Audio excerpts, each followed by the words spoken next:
You are listening to the Speech Space Podcast, a podcast full of tips and resources for SLPs. I'm your host, Jessica Cassidy, and this is episode 30.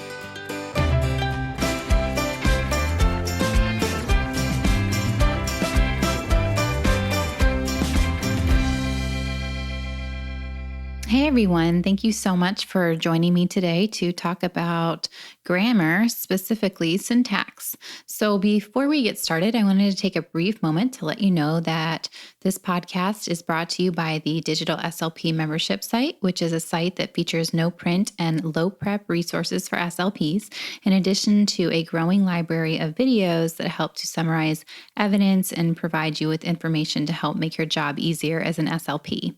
To learn more about the Digital SLP membership, please head on over to thespeechspace.com/digital SLP. All right, now let's get back to today's topic.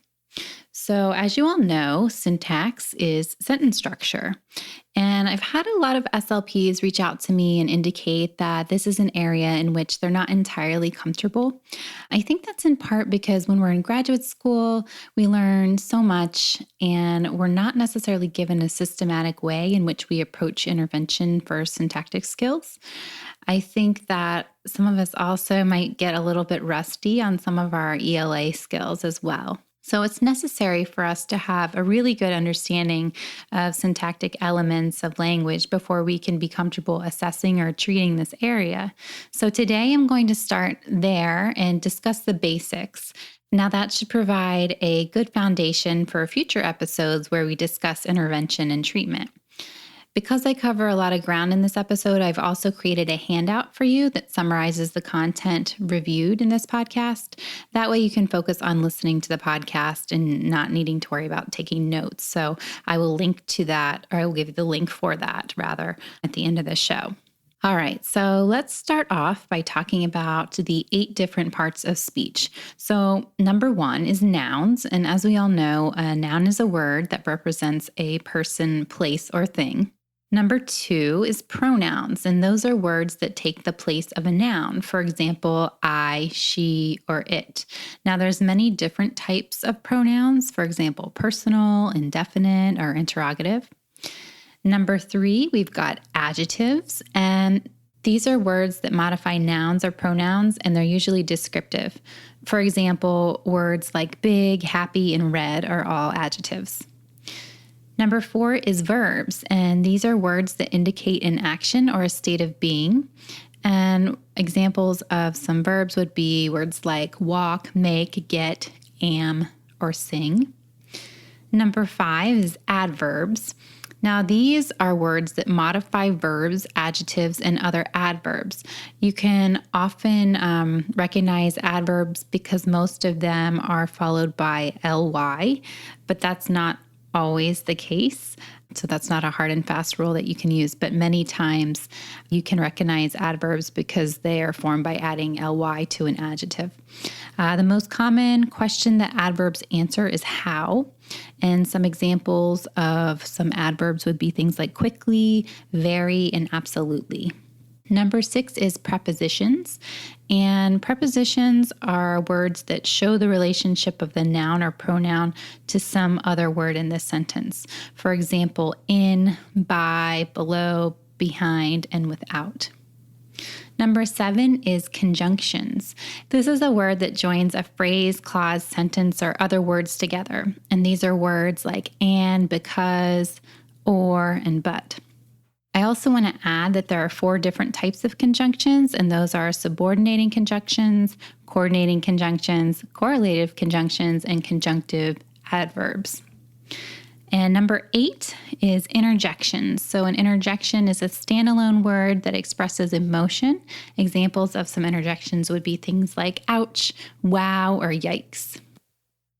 Now that we've gone through our parts of speech, let's talk about how we combine the parts of speech, and that is through phrases and clauses that are further combined to form sentences. So we're going to start off talking about phrases and clauses.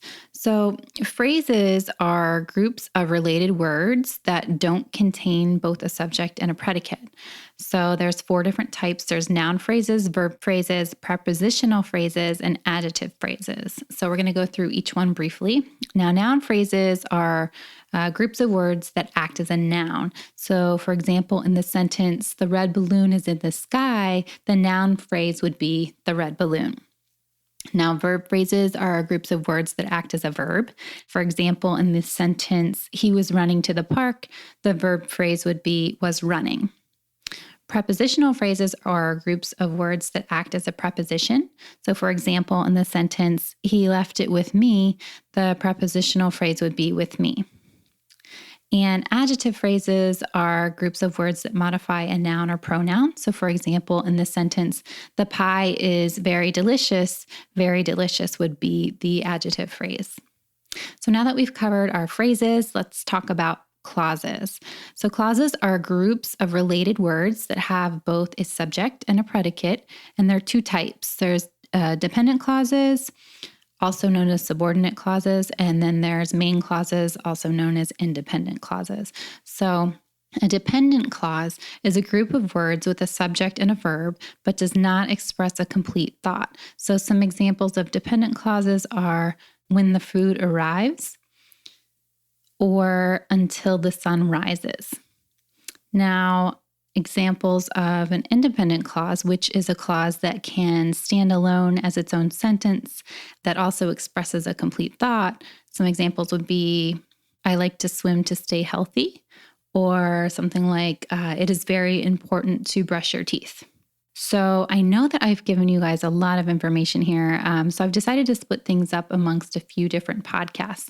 That way it gives everyone the chance to digest this into smaller chunks. So next week we will pick up where we left off and move on to sentences and sentence types. And if you would like to access the handout that summarizes the material in today's episode, then you'll want to go to bit.ly/grammar part 1. So that's bit.ly/grammar part 1.